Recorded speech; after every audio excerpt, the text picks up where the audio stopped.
I'm delighted today that we're joined by David D'Souza, who's the Membership Director for the Cipd. David also has a long-term interest in evidence-based practice, and we also have Professor Claire Gubbins, who is a Professor of OB and HR at Dublin City University, and she is going to speak to us today about her interest in evidence-based practice as well. Could I just remind people to remain muted? I can hear there's a little bit of feedback, so maybe somebody's still got their mic switched on. There will be lots of opportunities for questions. Almuth and Rob are going to chat to David and Claire.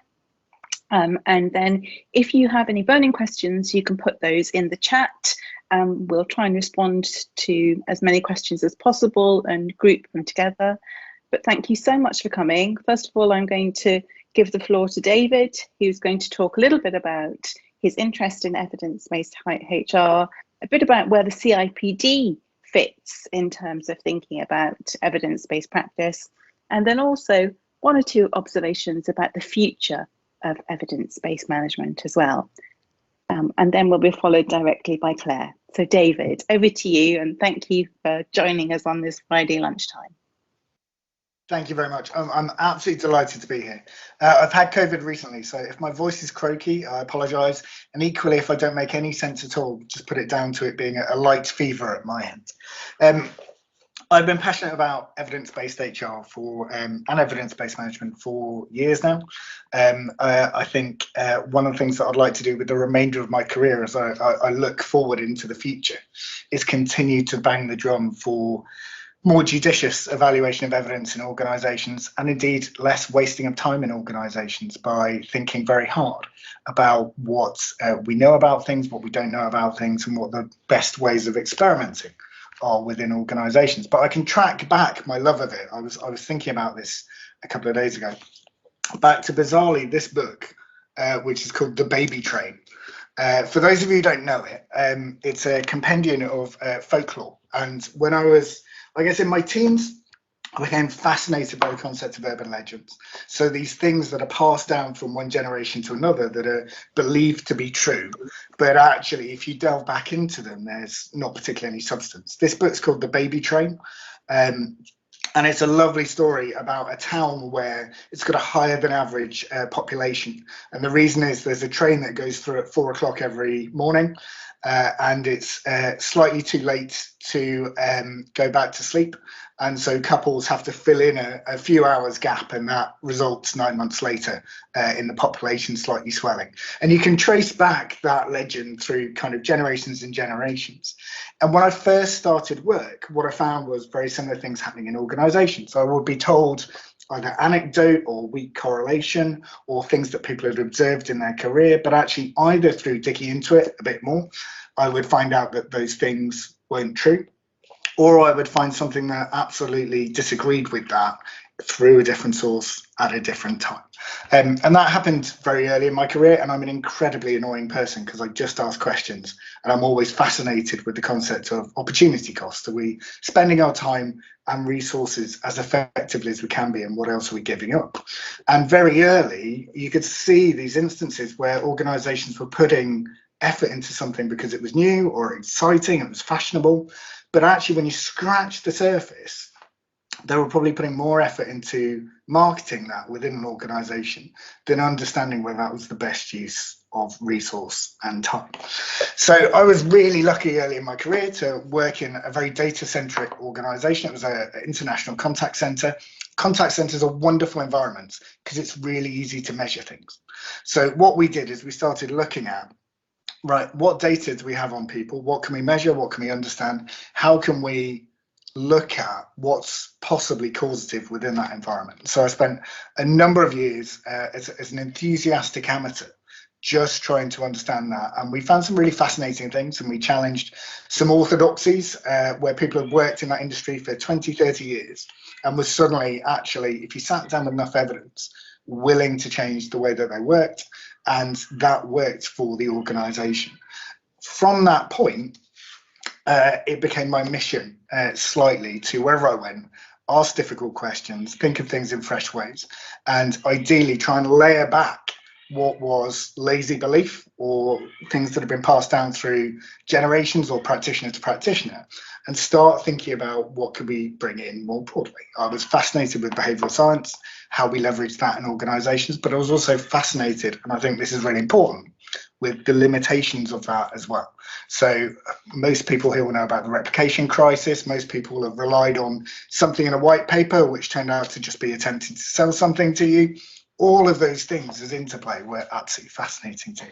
So I wanted to read a quote before I talk to you a little bit about the CIPD, which is a wonderful one. It's from Truth, A Brief History of Total Bullshit by Tom Phillips. Apologies for the language, it's not mine. And this struck me the other day as a really good summary of why it's important to attempt to work out what's most likely to be true or useful in organisations, but to understand those limitations. So anyone who has spent time in pursuit of accuracy and evidence understands how every new fragment of knowledge has a tendency only to raise 10 more questions. Every time you think you're approaching enlightenment, reality recedes further towards the horizon while you're left drowning in a sea of caveats. Truth, by this measure, is not so much a thing, it's more of a long, irritating journey towards a destination you'll never reach. And I really want to be on that journey. And I appreciate the time and the efforts of anyone else who wants to be on that journey towards things improving. And for HR in particular, we have an incredible influence on organisations, not as much as I'd like at times, maybe too much at times. But we're dealing with the world of work. We're dealing with a place where lots of people spend their time and careers and lives are shaped. And we owe it to the people within organisations to be making well-informed decisions where we understand the consequences of them and not get taken in by either fakery or fad. So at the CIPD a few years ago, we put at the heart of our profession map the concept of being evidence-based. We are on a journey as an organisation to help improve that. That involves communicating our research and other people's research more effectively. It involves asking people to pause as practitioners and be slightly more restrained in the way they go about that work. And it involves us holding ourselves to account actually around what we share and how we do it. All of our students, as they kind of progress, will come across that concept in a way that they wouldn't have a number of years ago. But we genuinely hope that the future of the profession will be one that is far more driven by concrete work that's been evaluated effectively rather than hearsay and happenstance or excitement, which is quite often driving what's happening. It's that belief and excitement around something new. There must be a better way of doing it. It's far more exciting than I'm going to work my way through the body of work that's already been done and pick out what's most effective.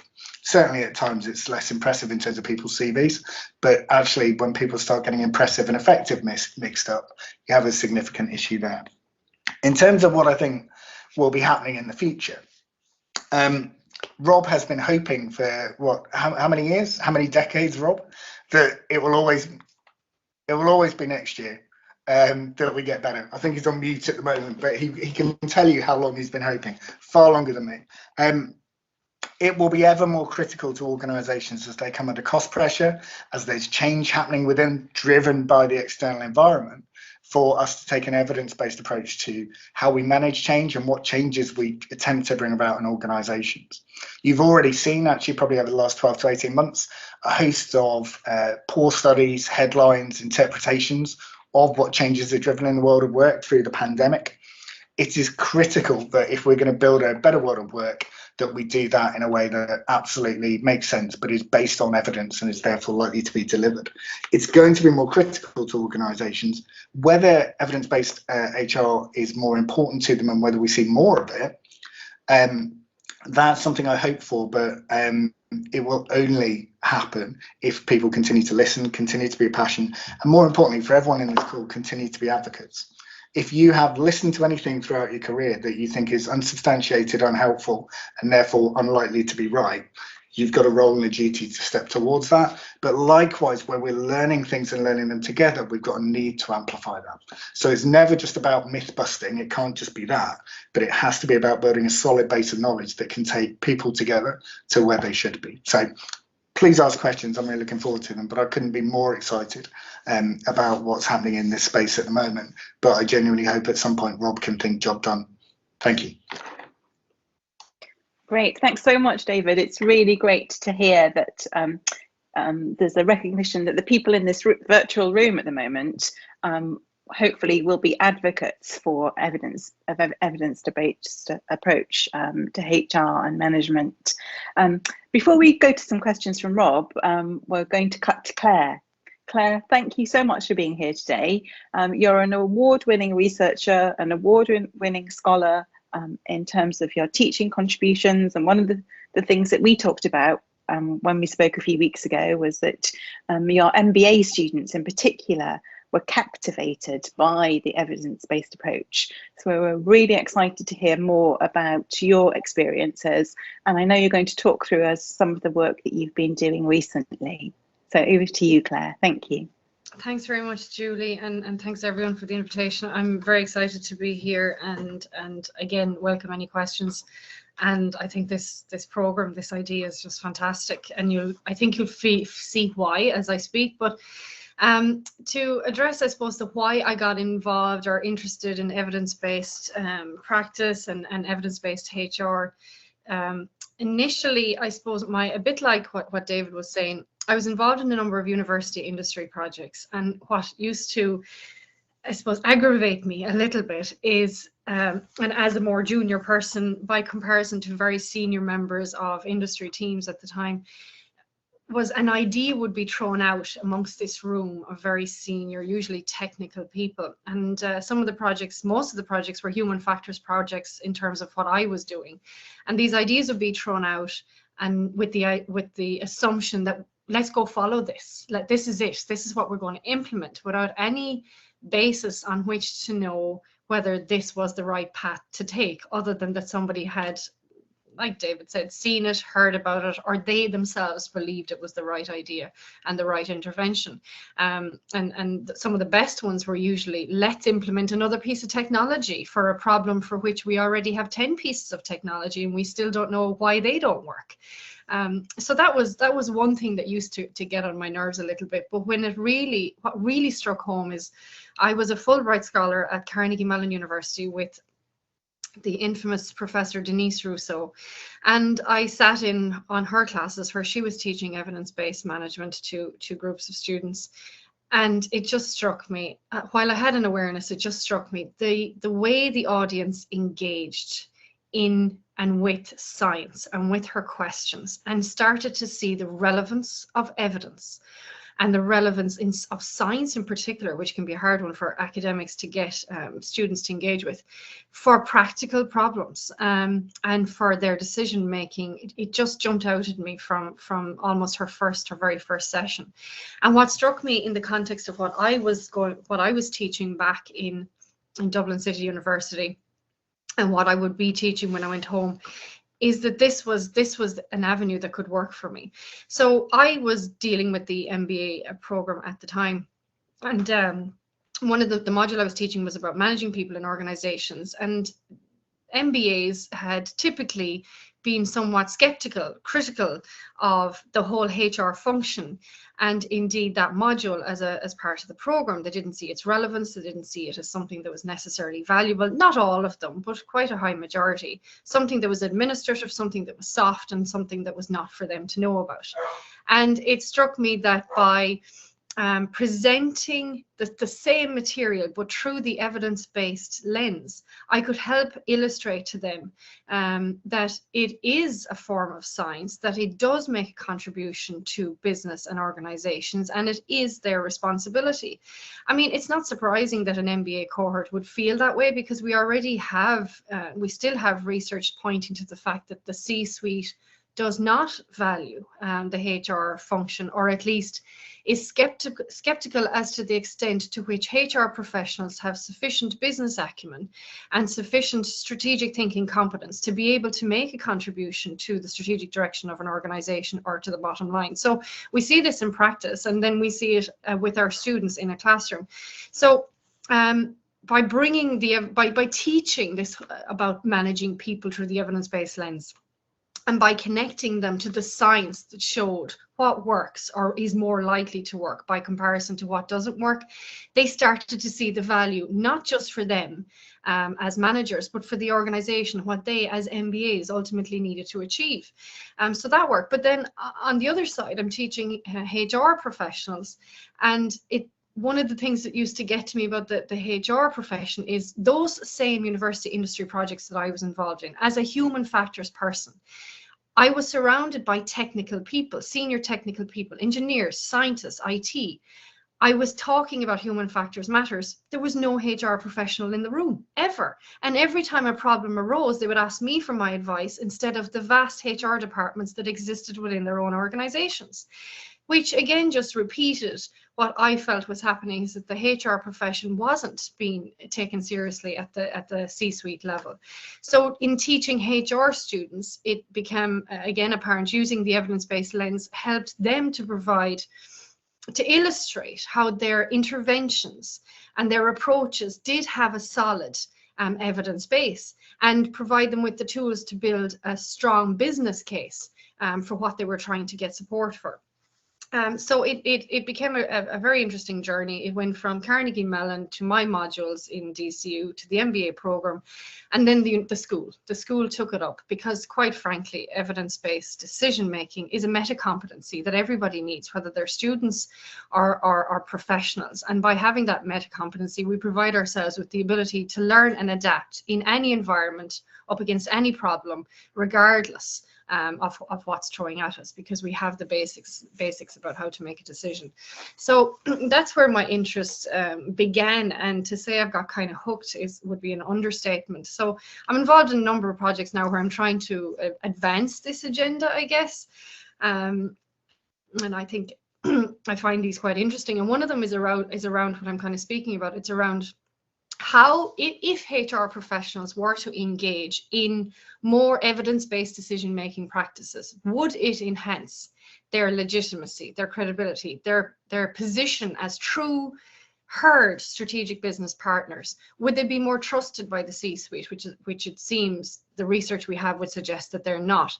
And if they engage in evidence-based HR practices, would they then make more solid contributions to HR metrics and organizational metrics? I mean, let's go find the evidence for evidence-based HR practices by going straight to the source. So that's one of my current projects, and we're approaching that from a study perspective and a next piece of experimental research perspective. The other one is on the back of I was involved in a book project recently, Learning, Development and Organization, Strategy, Evidence and Practice. Yes, it's that's not a pitch. It's just simply to highlight that within every chapter, what I wanted to drive was, I wanted to collate some of the best available evidence in the learning and development space, so that any practitioner picking up the book could just go to that box almost and have something actionable that they could use. But I think there's a lot more room for kind of rapid evidence assessment pieces around the learning and development space for practitioners to draw upon. With regards to the future, or where could we go with this, there's so much, quite frankly. One of them is what I mentioned, is how would engaging in evidence-based HR practice enhance that status of the HR professionals, the status which they seem to be perennially struggling with in terms of gaining. And during the COVID-19, the whole pandemic, the HR professionals' voices and status was elevated. And anecdotally, it seems that some are starting to lose that status and lose that voice again. So what is it that we have to do as a HR professional to maintain the status and continue to demonstrate value? And the answer goes right back to the same criticisms that have been directed at the profession for years. It's to do with, how do they just demonstrate a strategic contribution, a contribution to the bottom line, and demonstrate their value. And one of the avenues to achieve that is through engaging in evidence-based, I believe, engaging in evidence-based HR practice. Otherwise, as a profession, the sustainability of the HR career, the sustainability of the HR profession, and with this constant drive now around and this talk about data analytics, we're in danger of simply being replaced by somebody who's data literate with no understanding of the human side of that data. and that's rather concerning for me. There's also, and David alluded to this as well, there is just so much opportunity, and that's why I'm so excited about this particular type of program. There's just so much opportunity for HR professionals to be to engage with evidence-based decision-making and evidence-based practice and use it to their advantage, because you're sitting on so much data that we as academics don't get or can't get, which would answer so many of the questions that you guys, if you're HR professionals listening, basically, if you had the answers to these questions, you would already be in a better position to demonstrate your business value and your contribution to the bottom line. Engaging in evidence-based decision-making, using the 4 sources of the data, and using organizational data synergistically. So not just HR data, customer data, stakeholder data, operational data, and organizational data, and integrating that to, in one fell swoop. And just to throw maybe 2 or 3 examples at you, like there's been a lot of talk now about how HR professionals are, again, have to be concerned about employee well-being. And that's all over the media, and the pandemic caused it, and we now have to be concerned with employee well-being. And at the same time, there's all these initiatives being rolled out by various HR functions, and some of them, not all, but some of them are being criticized for being an activity that basically puts the onus of solving my well-being problem back on me, the employee, as opposed to something that places the onus on the employer to solve. So evidence-based HR professionals have the opportunity to, draw on science and find out what well-being interventions would be more employer-led and not simply shove the problem back on the employee. And what evidence is there about that? And equally, trial pilot interventions in organizations that are employer-led, and analyze the data that is collected within the organization to see what is or what is not working, both, and this is important, both from an employee well-being perspective and from key business metrics perspective, because you're still going to be held accountable for delivering value to the organization. That's one thing that struck me. The other one is around this whole remote working, hybrid working, and physical co-located working. I would query, have we sufficiently understood? And again, you as professionals are in the organizations to collect that data and synergistically look at the effects of remote working, hybrid working, and physical co-location on key HR elements like well-being and satisfaction, but also on key business metrics like innovation, collaboration, social relationships. Do we know enough to just simply say, let's all go remote, or let's go hybrid, or what portion of hybrid? And there is a brilliant avenue for you to continue, for HR people to continue to demonstrate their value and their necessity to be heard at the top table if it is tackled in an evidence-based way. So they're just some of the things I can see we could go on, but I'm in danger of talking too much about where we could go. So thanks, I'll leave it there. Thank you so much, Claire. So Claire, David, I think you've given us some interesting insights into your personal perspectives and also some of the challenges that we have ahead of us. If I could just ask Rob now to ask a couple of questions to David, and then to Claire, and then go to Almuth as well. Thank you. Well, so over to Rob. Thank you. So David, you asked how long I've been hoping to get evidence-based stuff in HR. It's actually just over 20 years. I did say that the microphone was off. You could possibly lip read it or see it in my face. It's a couple of decades. You said, you both said some very interesting things. I think one question for you, David, is you made the point about opportunity costs. And this is something I've found it quite difficult to get over sometimes to managers, is that this thing is good and it's exciting and it's fun and everyone's doing it and it's cool and maybe it's going to work. And just saying, but, there's a chance it will not, quite a good chance it will not. And what's that going to cost in terms of other opportunities? Have you found a sort of way in your experience of trying to persuade people to think about those opportunity costs? Because I think it's quite a good argument. It's quite a good way of getting into this, I think. One, I always talk about finite resources, so that helps. So basically, if I'm not in a meeting, everyone knows I'll only be there talking about opportunity cost and complexity cost, because I think they're two of the things that are vastly underestimated in organisations. I think helping managers understand that, if you like, there's almost like a multiverse of options, right, without getting too Marvel on it, and that they're making a choice every day as to where they're putting their time and their energy, and they will at some point be held to account for that, is a really important one. With senior teams, it's quite often easier because they will see that connection. They're used to thinking in 5-year plans. Whether or not there's any use in those 5-year plans is a different conversation altogether.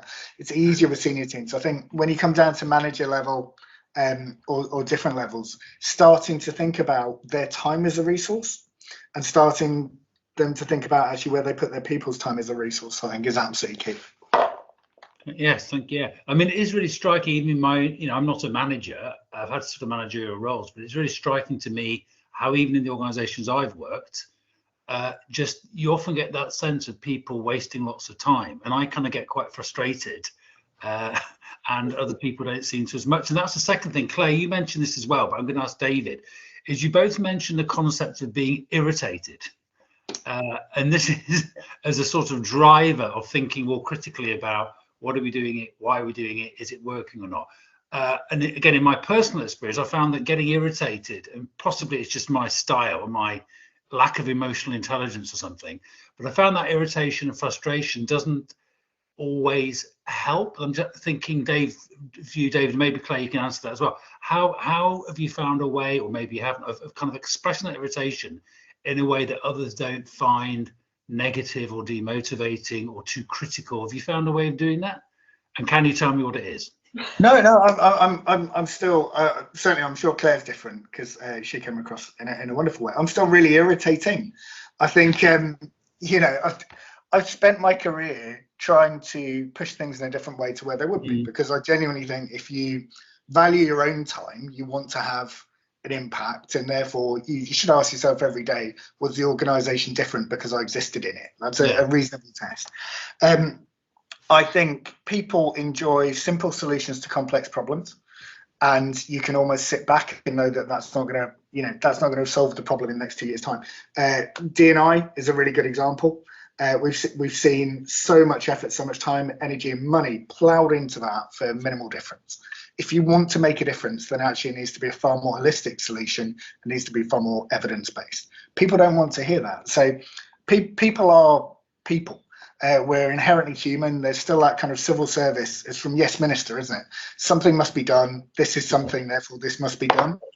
And that will plague business until the end of times. I've got marginally better over time at recognizing and being calmer about that, and thinking about how I manage stakeholders through it, and possibly being less confrontational. Sitting in a room telling people that they're wrong just doesn't work.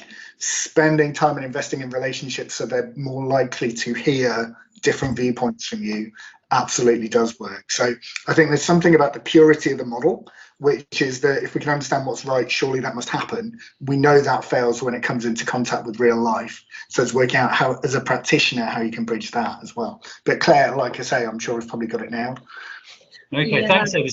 So if I can swap that question over to you, Claire. So you would describe as well getting frustrated about things you saw going on in the organisations which you've been involved with. How have you found a way of expressing that frustration in a kind of constructive, I guess, way?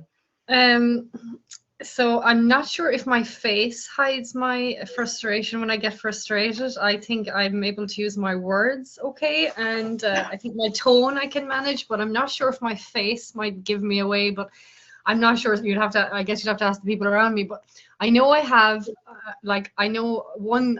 on reflection, I know at one point I just assumed in one instance that everyone would get it and be into it just like me, and then I just skipped the part of trying to provide an understanding of what it was and how it works and how you can get value from it. And as a consequence of that misstep, I got kickback and rejection for the entire idea. So there had to be kind of 2 or 3 more steps to kind of make up for that. And I became labeled as that evidence-based person. And if I lost the audience, then I lost them for the entire big project. But so that was a learning. It was definitely a learning and an assumption that it was just obvious that this was the best way to go. But then moving on from there, what I have tried to do is almost build an argument for it with any class. So with the MBAs, I tended to start with multiple different arguments and then try to look at the room to see, are you all convinced now? And I didn't win all of the people all of the time. And I remember there was one manager in particular who just kept asking me, Claire, what's the evidence for? Evidence-based HR. And whatever I had, I threw out there, and whatever arguments I threw out there. He ultimately didn't become convinced until he had finished the MBA and gone back to his work environment, and then started to see an opportunity to use some of it, not all of it. And for me, that's sufficient. That's something else I've had to, I suppose, settle with, is perfection is the enemy of the good. So if I can get any project with industry or any HR professional or any MBA type manager to move in that direction even one step, then I feel like I have moved the dial and I have progressed the conversation. And like I said, oftentimes what I find is in the early stages, I get kickback, or I'm labeled, or it's just not accepted. But then with more argument for the benefits and more activity with regard to, here, try this, then gradually people start to see the benefit, as I said, for maybe not for everything, because there's still that whole it's too time consuming argument. But if they do it even a little bit, I feel like we've moved the dial. Thank you. And so one other question, because you mentioned something, it was also, I think, implicit what David said. You mentioned that evidence-based HR and evidence-based practice is a kind of meta competence. And of course, we sort of live in the HR world and other worlds as well, where all we see around us is solutions to problems we haven't yet understood. And what you said, very interesting, I think, was that it was a meta competence that allowed you to take those skills into any situation and do so. Can you say a little bit more about what you mean by meta competence? Yeah, so a bit like, we can read, we can write, and because we can read, we can write, we can then do more things. And one of the arguments I have been talking about, and I'm sure I'm not the only one, I've seen other people say this as well, is, we provide, as universities, we provide an education to students. As HR professionals, we provide training and learning and interventions to our employees. But the COVID-19, if the COVID pandemic isn't an example of why this is a meta competency, then nothing is. But ultimately, what organizations ultimately need, they need people who, yes, they can take their education, they can take their training, they can take their experience, and they can go and ask for whatever else they need as a problem arises. But it's that latter part, the recognizing there's a problem here for which I do not have sufficient education, or my education may be out of date, my training may be out of date, my work experience may be out of date, my colleagues may not be up to speed, and I need to go and delve into this again myself, or it's a problem I've never seen or nobody has seen. And how do I do that? And I think there are people who arrive in a situation like that and they freeze. And then there are people who arrive in a situation like that, and I believe with evidence-based decision-making competence behind them, they could go, well, okay, I don't know the answer, I don't know the solution, I don't even know the path to get there, but let's get what evidence is out there. And I think having that as a meta competency then gives anybody the capacity to continuously learn beyond any education, any training program. It's sustainable, and we're talking about sustainability and everything now. And I think this makes education, training, and the HR function sustainable. It makes employees adaptable and learning agile. And that's what we need. And if COVID didn't teach us that, then I don't think anything did. So that's what I'm getting at by it's a meta competency. Yeah. It's fundamental to everything. So it's kind of like, I don't know what the issue is, I don't know what we can do about it, but I know how to find those things out. Great. Exactly. Thank you. Hand over to Almuth. Thank you, Rob. So, Claire, we heard you speak so eloquently how your approach to teaching your MBA students has been informed, and I thought I would share an anecdote with you. So some years ago, I was working with an organization that wanted to really commit itself to an evidence-based approach. And their thinking was, well, the first step will be you have to teach people about what evidence actually is. And they didn't involve me enough, of course, otherwise they might have made the mistake. But the way they went about the training ticked every single bit in the book about how not to deliver training. A hot, stuffy room, lecture after lecture, feeding information, feeding information, feeding information.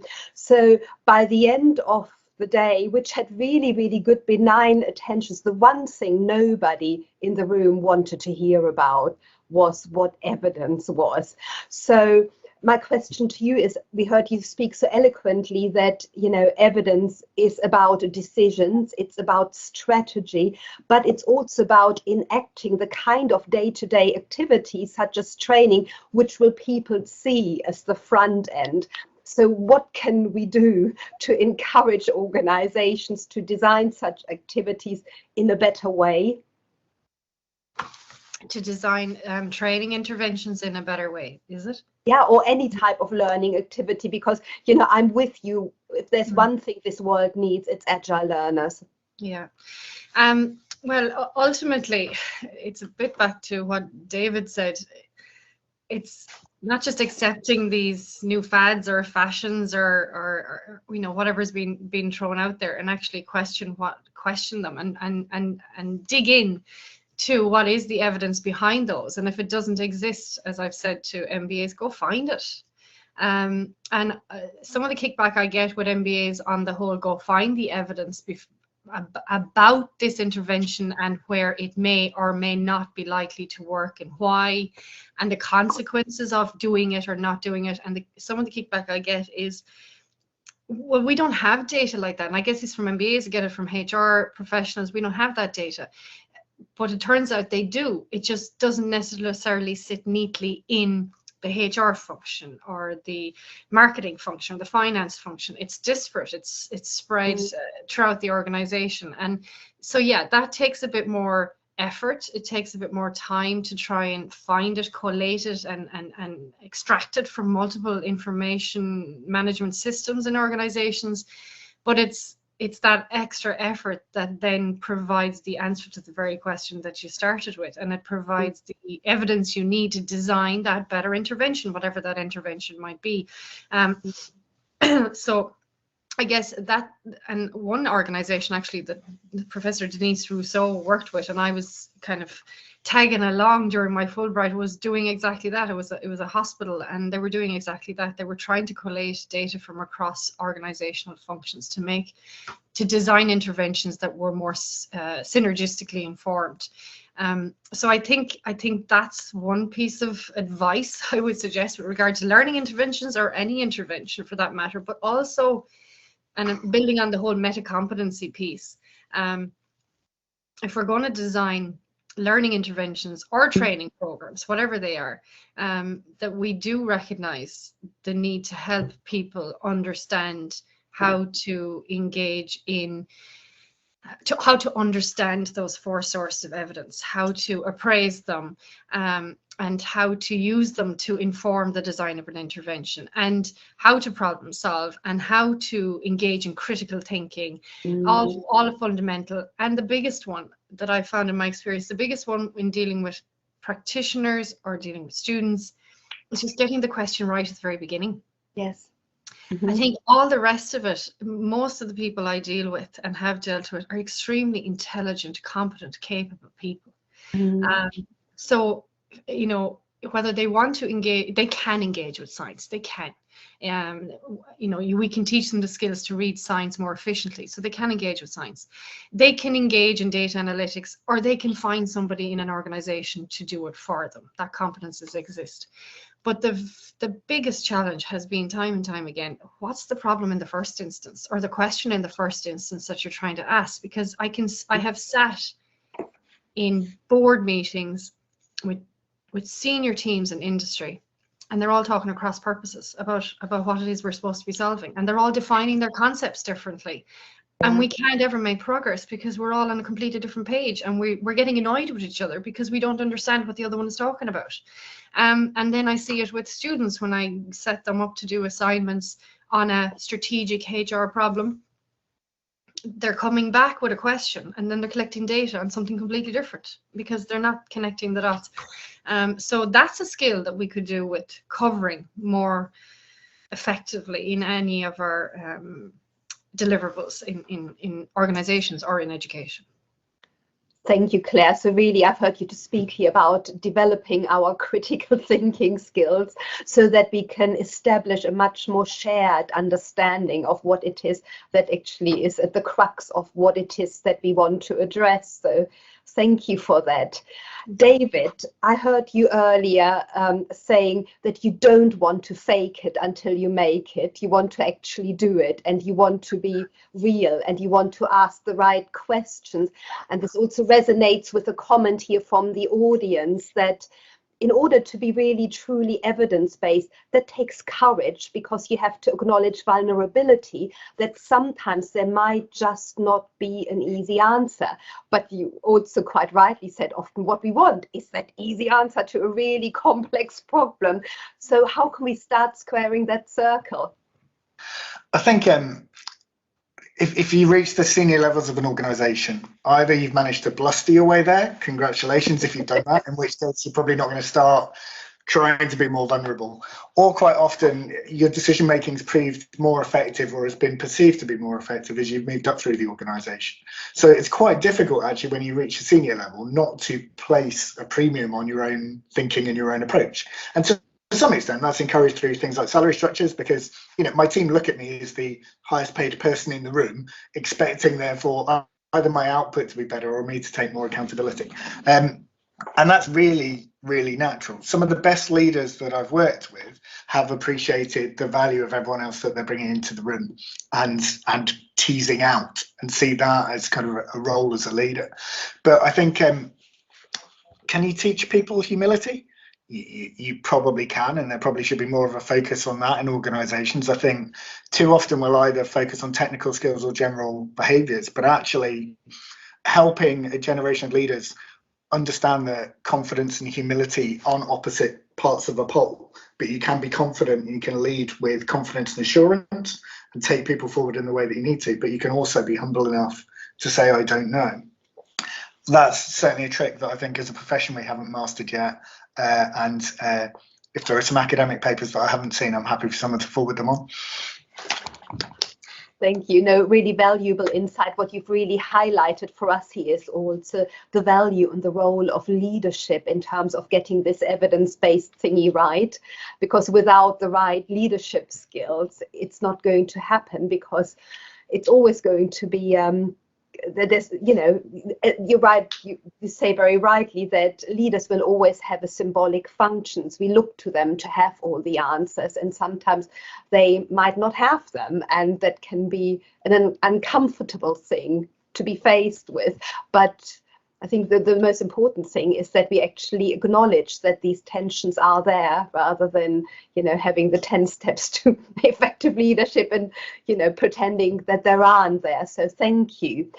I'm going to hand back over to Julie now so that we can start picking up on some of your really insightful questions that you have already posed.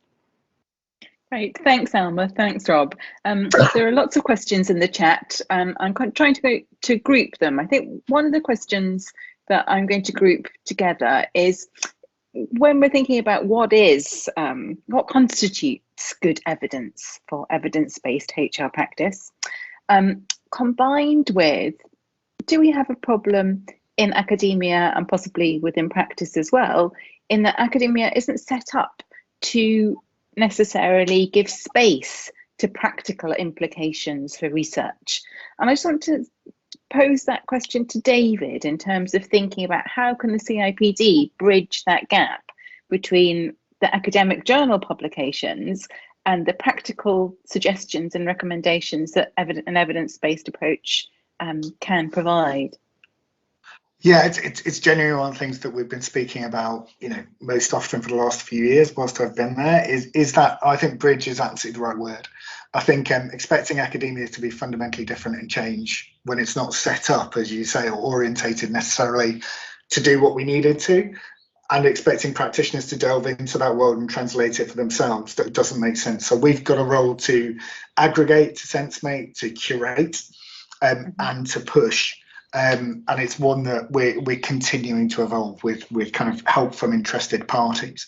But it's absolutely a kind of massive challenge. I think Claire made a really good point that there's a spectrum in terms of how disciplined you are in terms of evidence base. So just to kind of go back to that first question, I think it's understanding the model and the framework and the different sources and how you'd apply that. But then I think it's contextual in terms of depth and how much evidence you need and the kind of quality that you'd set. No one, I wouldn't be able to do my job if for every decision I made on a daily basis, I had to sit down and go, right, okay, so what does the academic research tell me about this? But becoming more informed over time to give context to those decisions and recognizing when a decision is large enough to warrant that need and that depth absolutely helps. As does, as Claire alluded to, just nudging the dial so people are more evidence-based. It will always help. You will never be worse off for having a better informed view of a situation unless you become overconfident by doing that. Great. Thank you, David. And further questions that we have are talking about, perhaps Claire, you can think about this one, in terms of thinking about the Yes Minster being a kind of an apt metaphor or analogy for HR practice. How can HR evolve given the nature of the work environment that we're currently working within? How can it become more contemporary with an evidence-based approach? Well, that's a doozy. Thank you, whoever came up with those questions. I think it may go back to some of what I was alluding to in my thoughts about the future. Is during the COVID pandemic, HR was necessary and valued and needed, and there's a lot of talk now about the future of work and what that might look like, and we're talking about remote and hybrid and physically co-located. We're talking about metaverse and avatars. We're talking about digitalization, flexibilization of the workforce. All of these challenges that are apparently coming at us for the future of work. Where does HR fit in here, as in identifying which of these things that are happening to us, which of these things are of matter, and what impact are they going to have, and what are going to be the opportunities and what are going to be the challenges? I think there's an opportunity there for the HR function to be proactive around these big, broad labels, these big, broad contextual challenges that we're speaking about is coming at us, and be proactive about identifying how the organization responds and what is their role within it, rather than waiting for it to happen and then reacting to what the organization says that HR needs to do to help them to move along. So, for example, material that I've come across recently, if we're talking about hybrid working or remote working, and if the emphasis now is more on the external customer as opposed to the internal customer, and this idea that organizations will be more networked and spread, not within the organization but across the globe, and involve multiples of stakeholders. Where's HR in this picture, and what is their role to keep the organization functioning and together? So I think it requires a bit of navel gazing almost for the HR profession, and to sit down and trying to figure out, as I said, what are these challenges? Are they real? What do we know about their opportunities and their consequences? And then what is our role as a profession within them, proactively within them, to ensure that we facilitate the organization in responding to these challenges, but that we also as a profession deliver value in whatever part we play in responding to those challenges. So I think there's plenty written as to what we're facing. So therefore, there's plenty scope to try and start investigating what we do and what our role is with regard to what we're facing. That's great. Thank you, Claire. I think there's lots of questions there for potential students who would be joining a programme in evidence-based HR to consider and look at. One of the questions in the chat is actually for Rob, in terms of thinking about your work, Rob. Maybe you're an expert in evidence-based practice, or the theory of evidence-based practice. And in 2015, somebody has observed that you wrote a great piece for the CIPD reflecting on where HR was in terms of taking an evidence-based approach. Where do you think HR is now since 2015? It's very hard to tell in the absence of much evidence, but I have a few anecdotes. Okay. I have a few examples. Obviously, a huge thing is the CIPD and since 2015, their commitment to evidence-based practice as part of the professional standards. I think that's big. I think the fact they're producing rapid evidence assessments of the scientific evidence is quite a big thing. There seems to be some indications, maybe a bit more in some business schools like Claire, for example, and now Birkbeck, of teaching and training people in evidence-based HR. So I think there's been some shift. At the same time, if I look at a lot of HR conferences or Harvard Business Review or HR magazines or the kind of stuff you might see on LinkedIn and Twitter, I kind of often despair, back to that 20 years of hope, David, that actually not much has changed at all. And I have to kind of say, well, actually some things have, but I wouldn't say it's huge. And I think this programme, the Professional Doctorate at Birkbeck, I think it's potentially a huge milestone, that it's the first time, it's a unique programme, it's the first time that someone said, can we do professional training at doctorate level in how to be an evidence-based HR practitioner? So in terms of things shifted, I would say there's lots of things I can point to that suggest there's more going on or it's better understood. On the other hand, I can also point to stuff to say, you know what, maybe not much has changed at all. So I think it's probably both, I think. It's my impression. Great, thanks, Rob. And a question for Almuth as well, if I may. Almuth, lots of the work that you've done in evidence-based policing has been particularly interesting. And also the work that you've done recently looking at GPs and their current work environment and practice has also been very illuminating. Is there anything from a practitioner-based perspective that you think is a particular challenge that we need to look at? Oh, it's a really, really good question. I think what we have, certainly as a dry, stuffy academic, I have always underestimated is the whole motivational side of things, of wanting to do evidence-based practice. And also, I dare say, there is also an ethical and moral component to it. Even if it's difficult, isn't it kind of morally the right thing to do, rather than just thinking up solutions just like that, which might then fall over? So I think that is a really, that also accords with all of the evidence or decades of training literature. The one thing we often don't look at enough is the learner's motivation. If motivation isn't there, it just won't go in.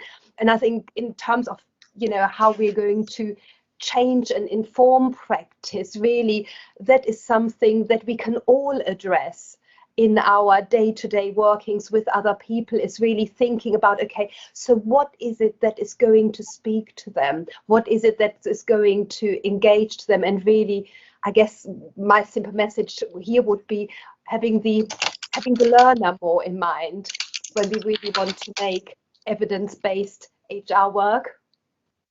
That's great. Thank you, Almuth. I can see that there are still questions that need to be addressed and looked at. One probably final question. Let's take a look. Apologies that I haven't got to look at all of the questions. We're going to continue these conversations over the year with different people, so I'm sure we'll be able to address them in more detail. One of the questions that's been asked is about making evidence-based decisions and informed decisions in uncertainty. And thinking about the uncertainty of the environment of the workplace that we're working within at the moment. David, is there anything that you have to say about the uncertain world of work? Yeah, I'll echo something about Rob. One, navigating through uncertainty, that you can reduce that uncertainty through actually evidence patience, but also restraint. So one of the things that I'm seeing over the last year is that news is coming at us faster. Quite often sales are coming at us faster. You will see, you know, this is definitely happening because of the pandemic. People are definitely, you know, they work better from home. They don't work better from home. They're losing time. They're gaining time. And it's just a series of headlines, and the ability in that uncertain environment to step back, pause, and say, what do I really think is happening here? Who, you know, where else could I corroborate or understand what's happening here? Is archly and far more important than it has been, I think, at any prior time. So the more turmoil and the more uncertain, the more patient you need to be and step away from things. So I always say to my team in a crisis, you're paid to be the calmest people in the room.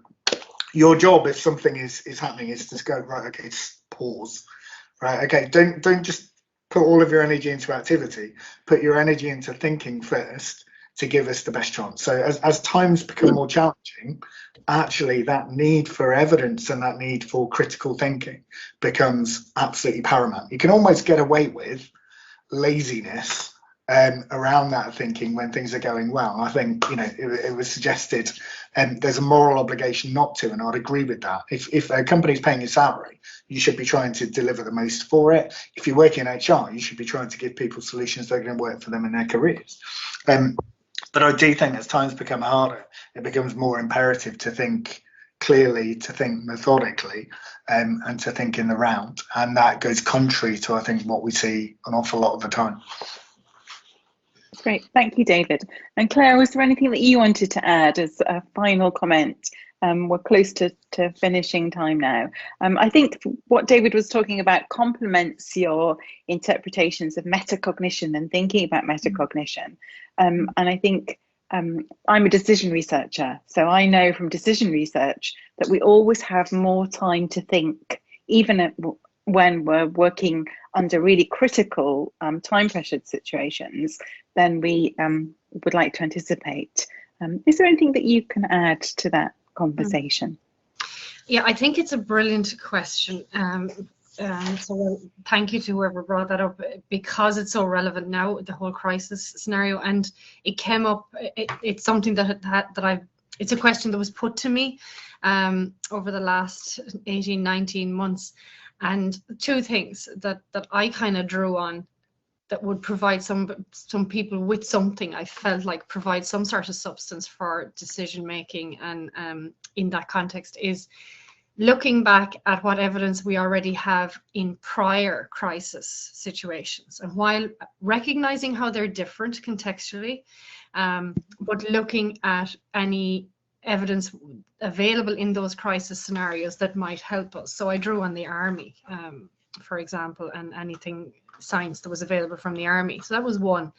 And then the second one was recognizing that we're in the moment, and in the absence of science or in the absence of organizational data, that we live in the moment and we collect, we look at what data we can collect and monitor that over time, which is effectively what has happened during the pandemic. They're constantly collating data, analyzing data, and then reacting to that, because that's the best available evidence. So I guess in this scenario, I would preach about what have we got that's best available, and in the absence of nothing, look at the past, use history, and look at what we can collate and keep using it as we go along. So that way we're not working in a complete vacuum, but also accepting that perfection is the enemy of the good, and use what we have as opposed to do nothing. That's great. Thank you, Claire. Thank you, Claire. Thank you, David. I think, thank you to Rob, and thank you to Almuth. I think in terms of being curators of knowledge and curators of the future of evidence-based practice, Birkbeck is well placed to do that. And our programme, I hope, will foster lots of questions and interests from both practitioners and from academics, and that we can bridge gaps, and that we can continue to think about evidence in a very informed and systematic way, and that 20 years of Rob waiting and hoping for things to change changes more quickly. And I think one of the things that's quite interesting that's come out of the CIPD work of late, in terms of bridging that gap, the COVID-19 pages for CIPD have actually been looked at by over 4 million visits. That's a lot of people searching for information, and also a lot of people looking at practice of management of human resources under our uncertain situation, which I think is great evidence in itself, in that people want to know the answers to questions and want to be able to do as best they possibly can in order to manage people within organisations. Thank you everybody for participating. Many thanks to our audience. I'm sorry I haven't got to all of your questions, but I'll hope that we'll continue to ask questions as we go through the programme and as we go through the year. Claire and David are going to be join us in looking at increasing questions for the programme, so we'll hope to speak to them later in the year as well. I'll be hanging online for a few minutes if there are any questions that people have about the doctorate programme in evidence-based practice. But from now, thank you very much, everybody. Let's hope we can be ambassadors for evidence-based practice. Thank Cheerio. you. Thanks.